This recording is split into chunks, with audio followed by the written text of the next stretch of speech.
Hey everyone. Thank you so much for having me today.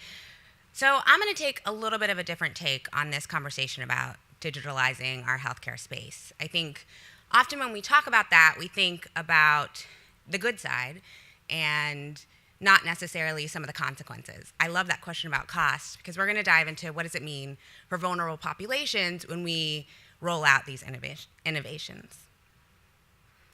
So to break that down, first we're going to go through data that I'm sure you're all familiar with, but like why we think we should be digitalizing not just the healthcare space, but also the social service space, and why we think we should be connecting those digital spaces together. Talk about what people think we could do with that data, but then really spend a lot of time, and I hope when we get into the panel, we can really think critically about what our role is as leaders to lead some of the ethical standards in the field, in the tech field, around how this data is used for certain populations. So let's get started. It's obvious that the needs of complex patients are dynamic and that we built models initially that were really static, and I call those models a box. The box represents our structure. So in healthcare, we're certainly siloed interdisciplinarily, we're siloed within systems, and then we're definitely siloed from other sectors that also impact health. But the box also represents the constraints to what we used to think was really important in healthcare innovations. And when we're talking about the digitalization of health, you have to ask, like, where in that pie does this fit?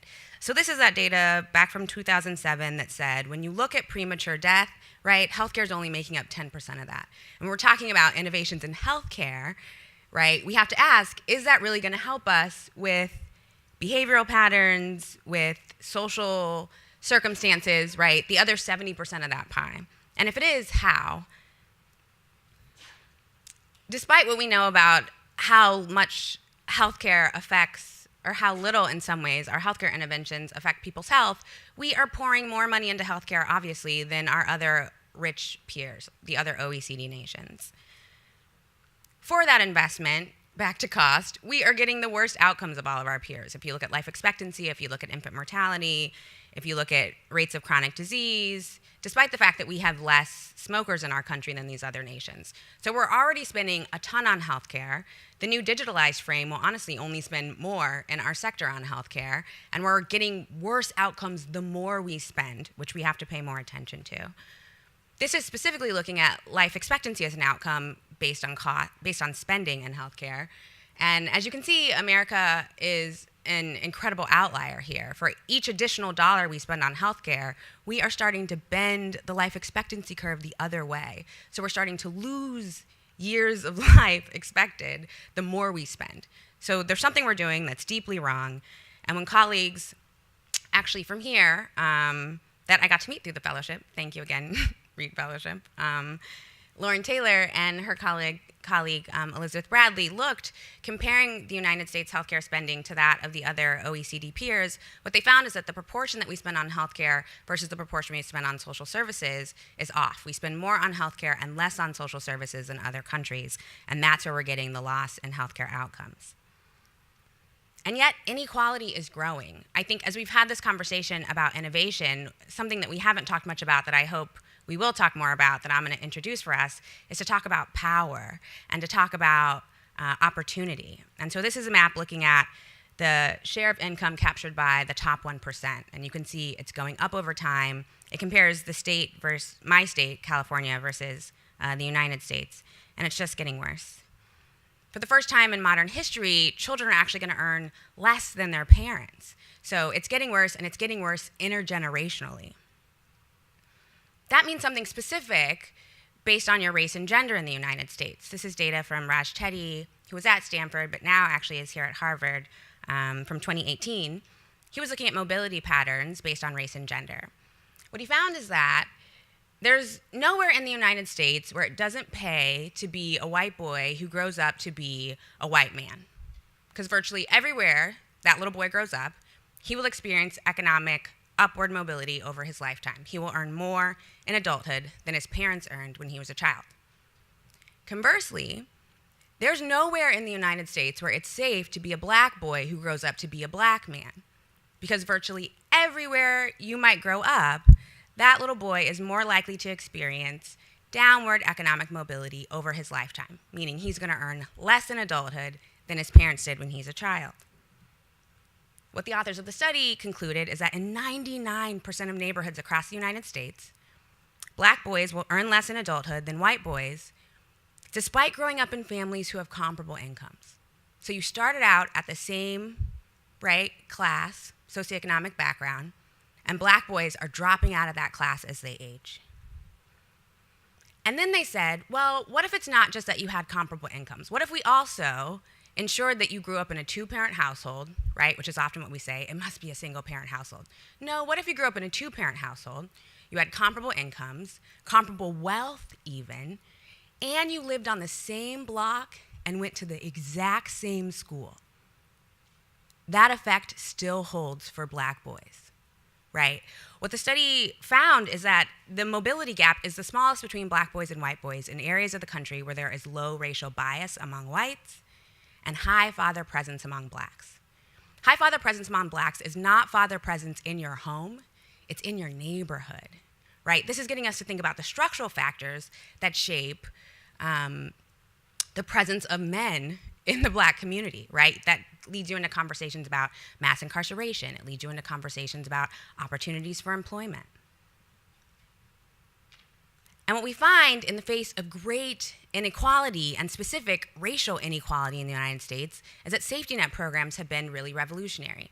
This is a map looking specifically at California. Sorry for all the skewed California statistics, because that's where I'm from. But basically what it shows is if you look at the ratio between the top earners and the lowest earners, that ratio decreases the more social service programs you receive, like WIC or food stamps or Medicaid. And obviously these social service programs are funded by the federal government, so it's through redistributive processes. But even despite all those programs and how they help inequality, the most important intervention is actually something families are doing themselves, right? People are hustling, people work hard, and they're the ones who actually provide most of the resources their families use to get by.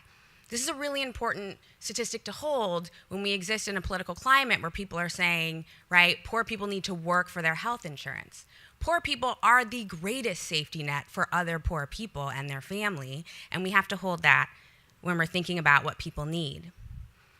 But in the face of all this inequality, as many people have mentioned, right, we have great racial health inequities. One is this one: African Americans are more likely to die at an early age from any cause, from all causes. If we look at indigenous populations, and I just put a red box around it because I know this slide has a lot of numbers on it, but what you can see is that the mortality rates for indigenous populations versus all other races are also much higher for all-cause mortality, but if you look at alcohol-induced mortality, it's 7 times as high. If you look at chronic liver disease, it's nearly 5 times as high. And then there was this interesting data from 2015. This is looking at mortality rates of populations across the world, right? And the general rule is that as we modernize, as conflicts end, as healthcare spreads across the globe, everyone's mortality rate, including the high mortality rates of African Americans and indigenous populations in the United States, which are at the top, everyone's is trending down over time. The one group whose mortality rate is aberrantly trending up is US white middle-aged people, age 45 to 55. It started in the 90s and it's continuing. When we talk about inequality, we don't always, or we talk about racism, which I do a lot of work around, we don't always think about the effect that it has on literally everyone. When we talk about disparities, we say, you know, black people have the highest mortality rate, but it is also true to say that racism and white supremacy is hurting white people too, and their mortality rates, at least in middle age, are going up. That's all-cause mortality, and if you were to disaggregate it, you would find that the majority of what's making up that increase is diseases of despair, so addiction, chronic liver disease, and substance use, like the opioid epidemic. So in the face of all of those healthcare conditions that are deeply driven by inequality, we have to ask different questions about what it means to then revolutionize the data underlying the systems that we work in and that serve us. So if we go back to that model of healthcare as a box, what we've said initially was like, okay, if healthcare is a box, a lot of the different social service and human service sectors also function in silos and are kind of like boxes. And so the first thought was like, let's rethink about how they orient to each other and kind of shift them around. And then the second thought, which we're on now, is like, well, let's just make the box smarter, right? So I have taken that to say the social safety net is in some ways becoming a safety network because we're connecting all of the systems. But the other thing that that's doing is introducing a really powerful tension between the central driving force of health and human services, which used to be that people are really valuable, to a new driving force, which would be like data about people are valuable. That's true both for the patients that we serve, but also for the workforces that we're a part of, right? When we think about automation, when you think about AI, are we going to have systems that are human-centered or systems that are data-centered? Again, there's a tension between the idea that an individual patient could be more connected if we connected all the social services and health services that serve them. But every one of those connections is a new exposure. It's a new vulnerability to a place that might have really personal, intimate data about you that you might not want to share, like your addiction history with the food bank. Although it might help if the food bank knows if you have diabetes, are there certain pieces of your medical record that you wouldn't want to share? Should that be controlled by you, or should that be controlled by the healthcare agencies that are writing these MOUs to share your data? This is a mission statement of a major tech firm in the United States. Does anyone know who this is? It says, our mission is to make the world more open and connected. Any ideas or any guesses? It is. Who knew that? Raise your hand. Totally. Hey.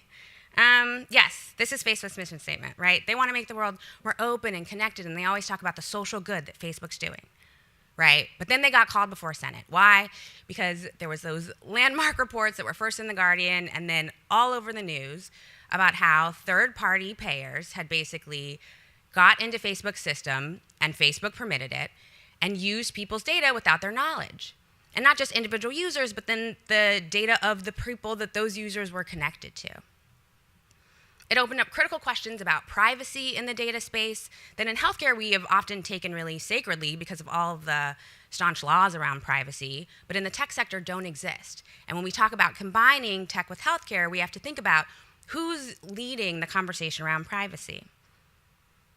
Critical questions about informed consent. So what happened in the Facebook case is it eventually was known that something like 87 million people's data became available to these third-party agencies that then used it to market to the patients around the 2016 election, which, you know, in addition to what we now know from the Mueller report, perhaps shaped the election because there was so much outside interference.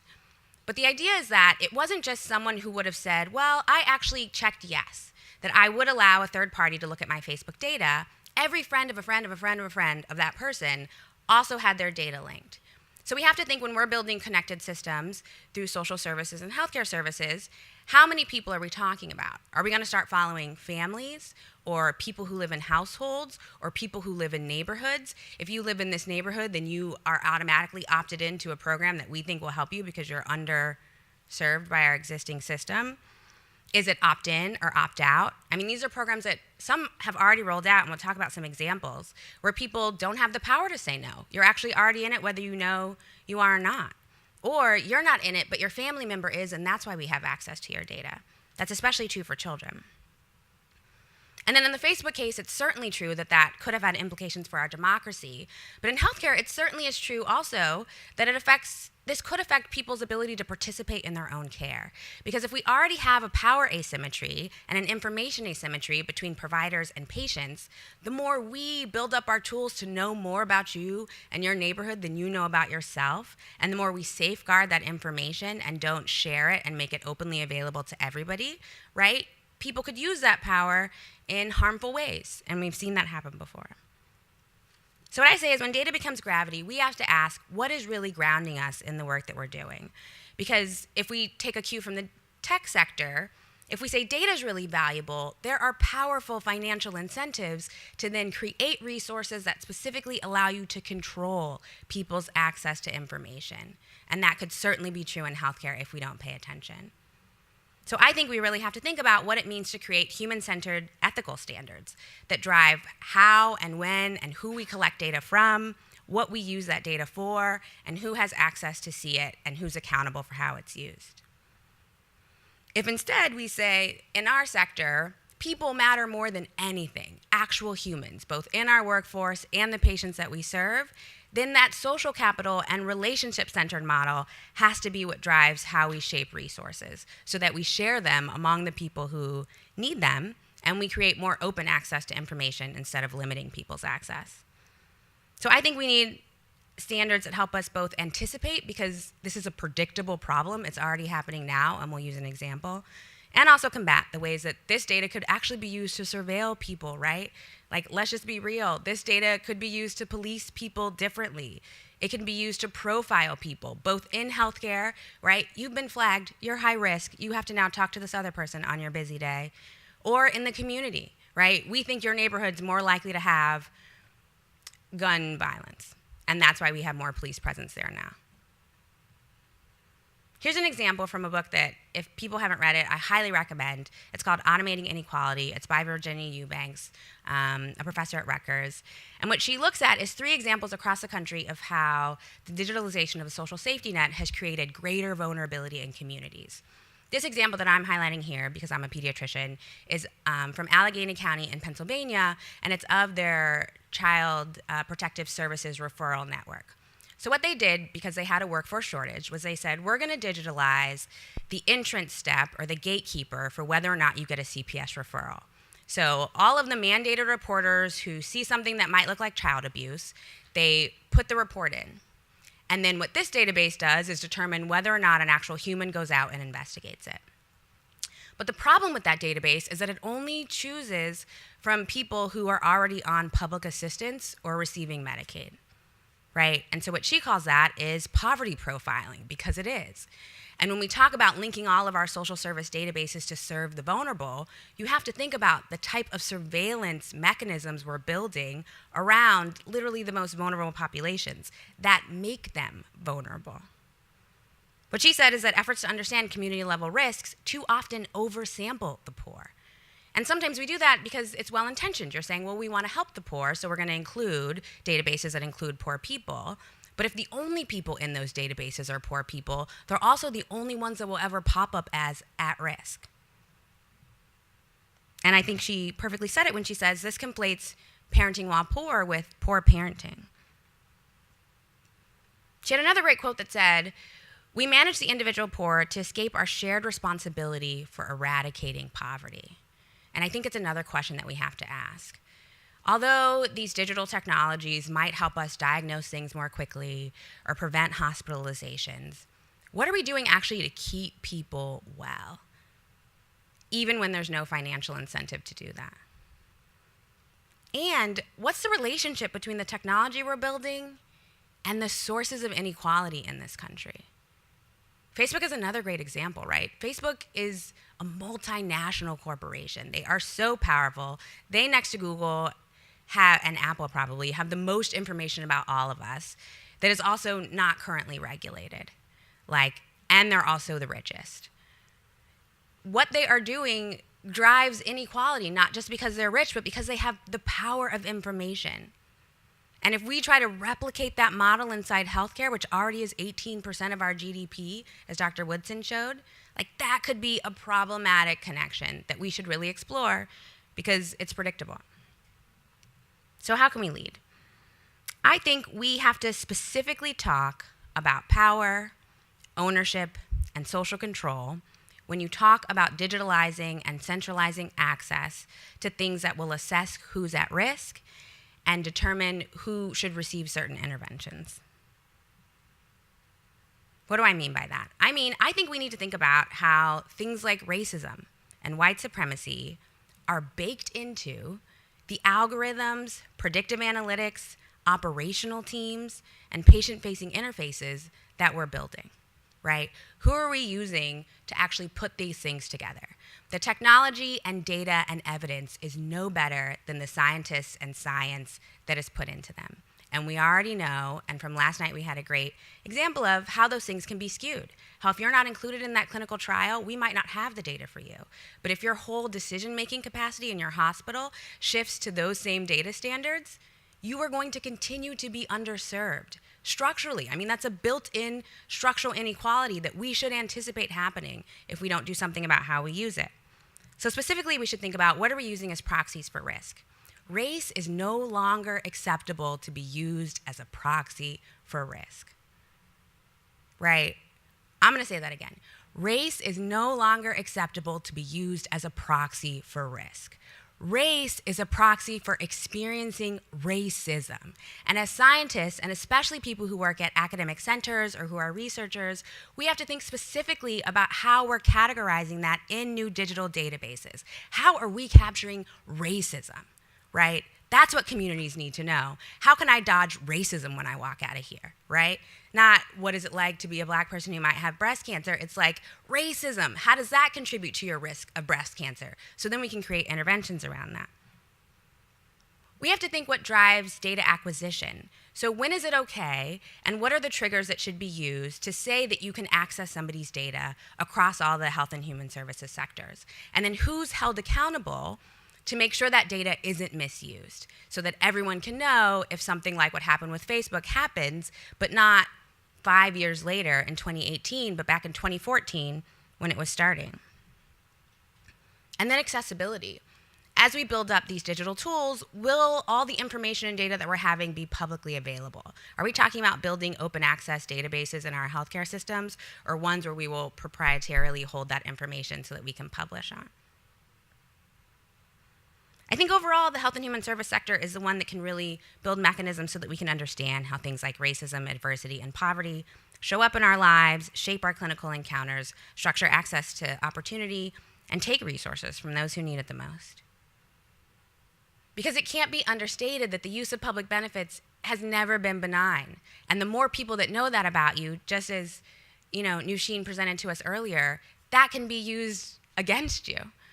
So back in the 80s in the Reagan administration, right, it was a characterization of welfare queens as single African-American women who were living off the government, which resulted in the largest, disinvestment or divestment in the welfare infrastructure coming into the Clinton administration. But the same is happening with public charge.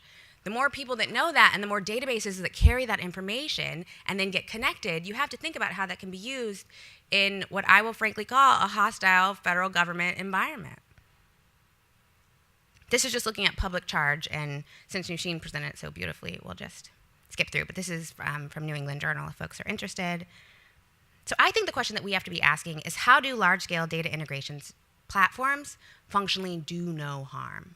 Before we think about what can they do for us and what's so exciting and what can we learn, how can we make sure that they're not going to hurt certain communities that are already hurt?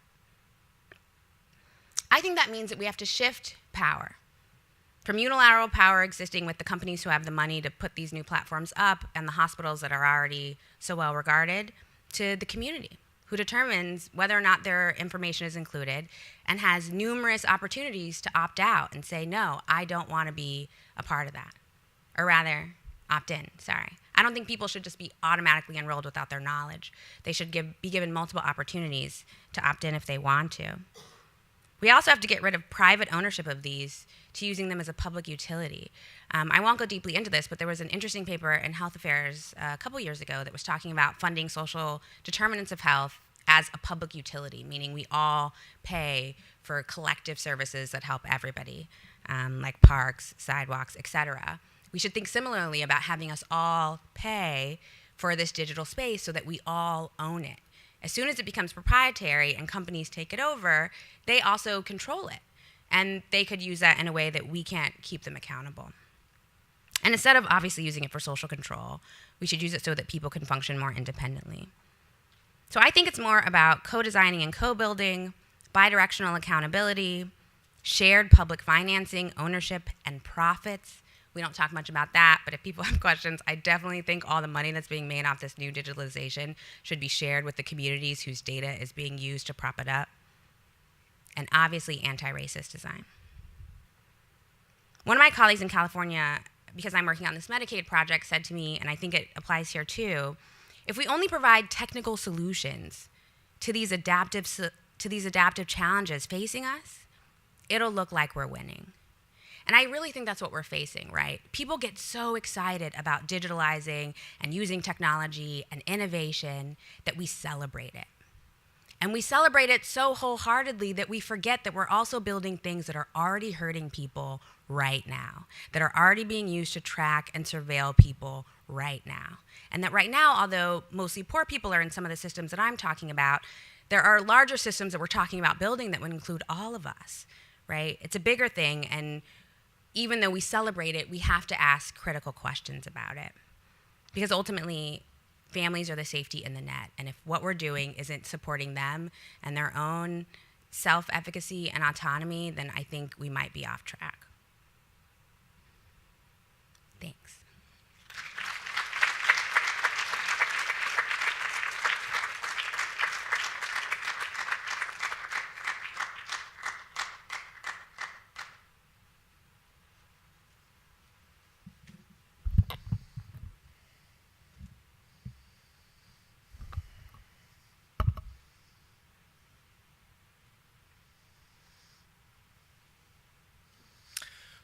Hello, it's so great to be here back in Boston, seeing all you friends and practically family. It's like going to a family reunion without all the drama.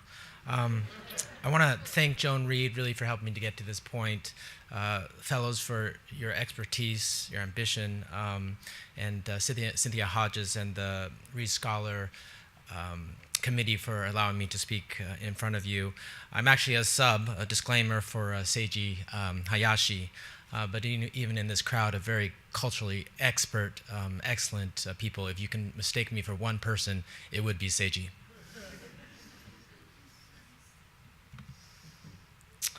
So this is a talk on healthcare disparities in lower resource international settings. I'll be talking from the perspective of someone who worked mostly for large NGOs in Rwanda, Liberia, and Indonesia for about 6 years, but also as a CEO and founder of a company, a cloud-based software company that makes doctor work faster and safer. My take-home points are these. First is you can apply healthcare disparities framework to help guide policy and programs in the international space, but you need to alter the definition that we usually use in this country. The second is that digital solutions in these contexts are a no-brainer, but what is good over there has to make sense and be good over here, otherwise you add to those disparities. And finally, that anyone can start up a business, but who can survive the 10% that do really depend upon a balance between cost, quality, and time. Okay, so let's start with a definition of healthcare disparities to get everyone on the same page, and that's mostly codified by the Institute of Medicine in 1999, and that is healthcare disparities are differences in health quality, i.e. outcomes, because of racial and ethnic, between racial and ethnic groups, not a result of access-related factors, patient preference, or clinical needs and appropriateness. Graphically speaking, again, it holds access, essentially insurance, as even, right? It controls for that, and says that even if you have the same ability to pay, you're going to have a disparity in healthcare and health outcomes. And those fall into two categories, essentially, provider bias and prejudice, and structural inequalities or racism. Okay, so let's put you experts to the test and test your knowledge. Is this a healthcare disparity? Healthcare disparity is fun. First, a black patient refuses treatment because she can't trust her Asian doctor. Disparity, healthcare disparity or not?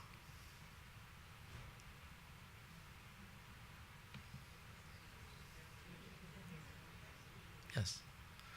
All research shows that it is not the patient, what the patient brings into the interaction with the provider, but what the provider is putting onto the patient that distorts trust. In other words, it is the doctor's responsibility to earn or not destroy trust. A white patient refuses treatment because she doesn't trust her black doctor. Yes or no? Under the definition, no. Because healthcare disparities about racial and ethnic disparities between majority and minority. So, and then relatively speaking, whites do not experience inequities in the healthcare system, and by definition cannot be subject of racism in systems that support the majority. A resident doctor decides not to use the interpreter phone to give discharge instructions to a patient in her preferred primary language of Spanish. Boom, boom, boom. Yes. This is an act of prejudice. It's saying you're not important enough to understand your discharge instructions, the treatment plan, the diagnosis itself. Finally, there is no pediatrician working 12 a.m. to 12 p.m. where I work, at Metropolitan Emergency Department in East Harlem.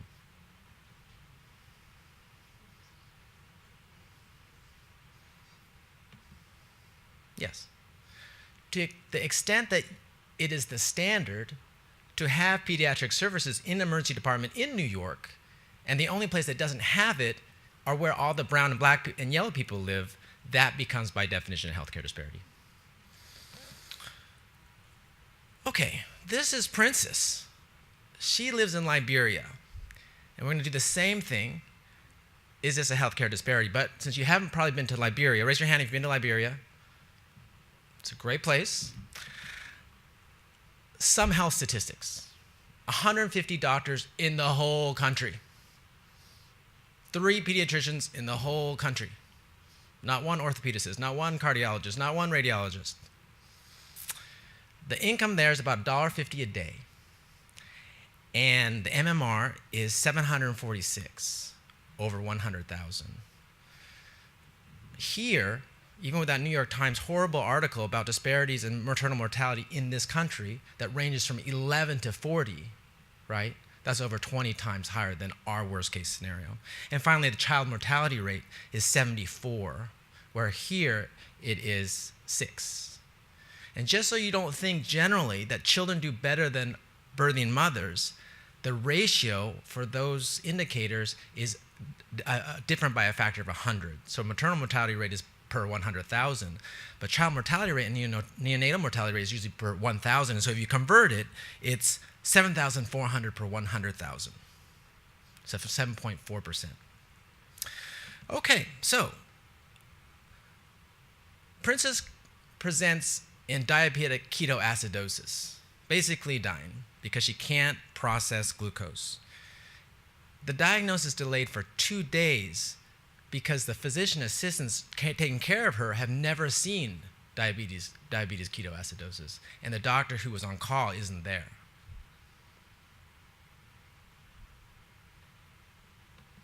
How about this one? Once conscious, I happen to be rounding that weekend. Oh, she has DKA. Let's treat her. It turns out Princess doesn't have money to buy food, and the hospital doesn't provide food.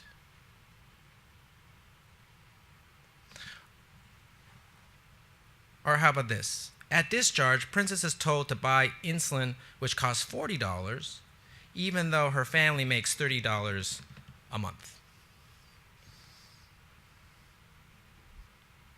Do any of these meet the definition of disparities that we just talked about? No. Because if you recall, the definition talks about that it is not about your need. It is not about the protocol. It is not about the access that determines the disparity. That is why I would argue that we have to come up with a different definition for disparities in the international context. And that would be this.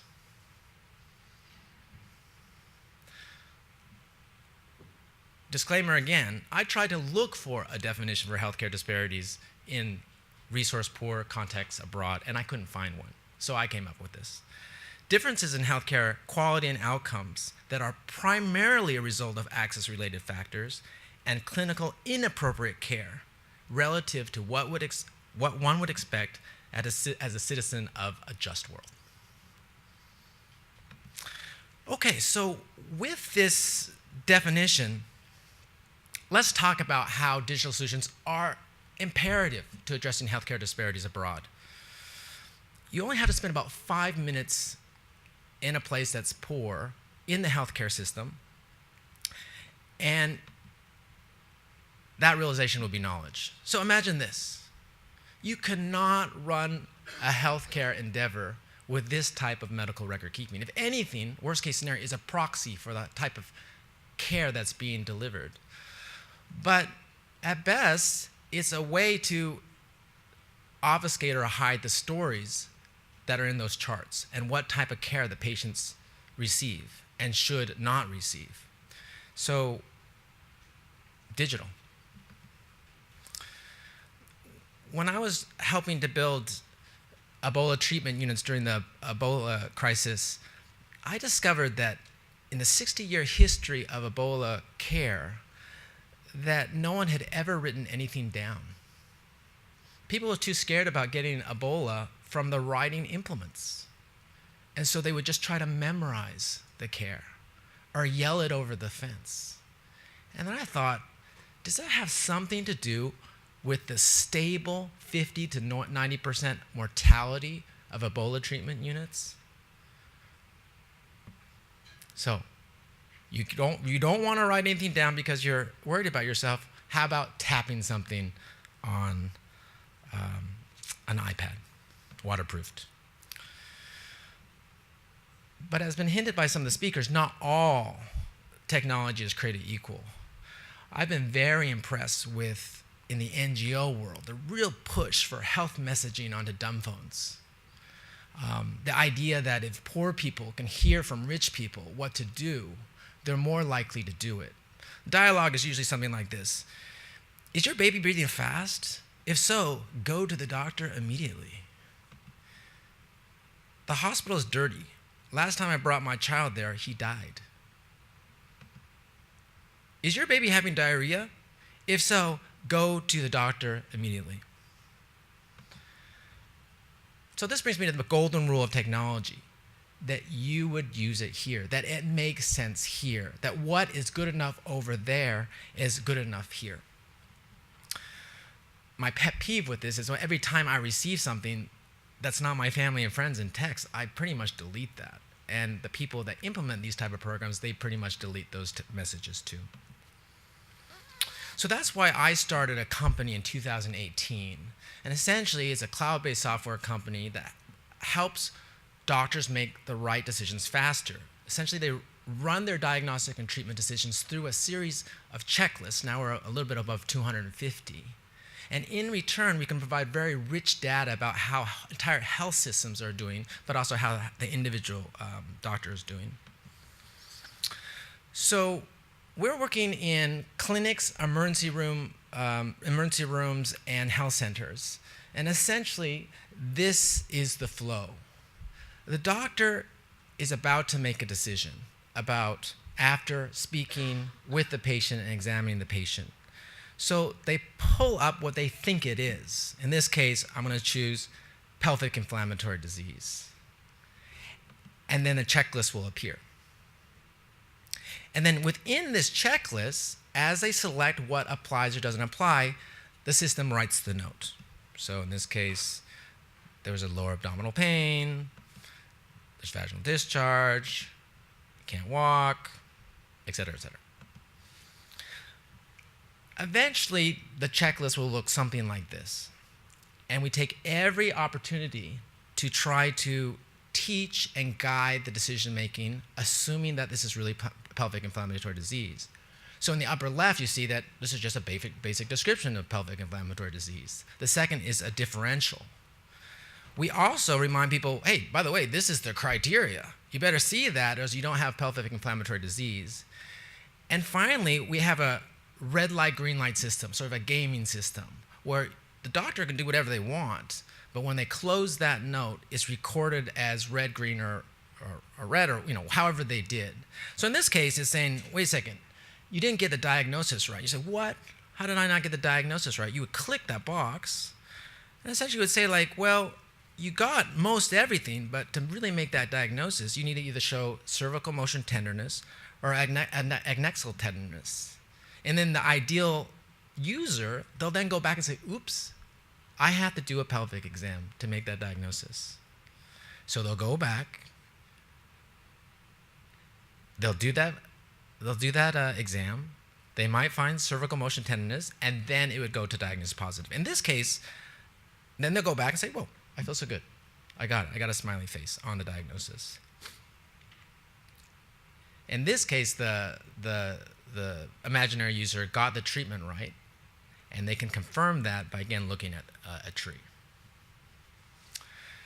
The net effect is to build a very rich dashboard of results that I frankly haven't even seen in this country. We can tell the individual or tell the leader of the system if people are receiving the care according to the evidence base. Of course, no one really cares about that. What they care about is this. They care about the business of medicine. So if we can show them how many patients we're seeing, how much revenue that meant, what are the top drugs being used, what drugs don't you have that you need, then we can get this, which is probably the more interesting information. And together, it defines what Dr. Woodson was saying is value, the ability to link the quality of healthcare with how much it costs. So how have we done? I think we're doing okay, at least in terms of what we set out to do across our client base. We've been able to increase adherence to protocols from a baseline of 30% to 80%, not across the disease of the day, but all diseases, and in a fairly quick fashion. And we sort of cook the books. If the whole system is based on a checklist, obviously you're going to follow the checklist. The other exciting part is that it's what most governors or health policy people are excited about. We'll be able to decrease the use of medicines pretty much about by 50% across the board. Now, the doctors who own the pharmacists or the pharmaceutical companies, they don't love that. But at least in terms of these public facilities, they're all about that. And in this case, we define overuse as any unsubstantiated use of an antibiotic or antihypertensive or more than 5 medicines in one to treat one diagnosis, or any 2 medicines in the same category. So a pretty low bar. Well, you would think now we'd be a Fortune, 100 company, or was it 500 or 100? That's how much I am into the business lingo. You would think that we'd be very successful with the results, and I'm very happy with the results. But the fact of the matter is, the client often wants other things. So they'll say, well, this is really great, but the internet turns off 4 hours a day. Can we give you an online version? Or, this is really great, but can you WhatsApp every patient 2 days after they come here to see if they feel better and allow them to respond? Or, this is really good, but we have problems people stealing our drugs from the pharmacy. Can you come up with a pharmacy management system? So we've had to adapt to that, because otherwise people aren't going to buy our product. So my message on this is like, you really do got to listen to your clients, but it's sad. It's difficult. You do learn a lot. Like, for example, I discovered that the doctors really were saying, like, yeah, we prescribe medicines, but they're not even available in the pharmacy, right? And then it like clogs the whole system, and then they have to go back. So we had to create the thing on the right. So when you prescribe something, you can see what's available in the pharmacy. So that type of adaptation. So that's been great. But in terms of running a business, you really have to balance feature development with a cost of innovations and the time of development. I think this is called like the triple threat triangle of business, and that is a focus on one area necessarily takes away from the other areas. So like you can produce a great feature, but those features cost money. And if you're a poor startup, that can be your death knell.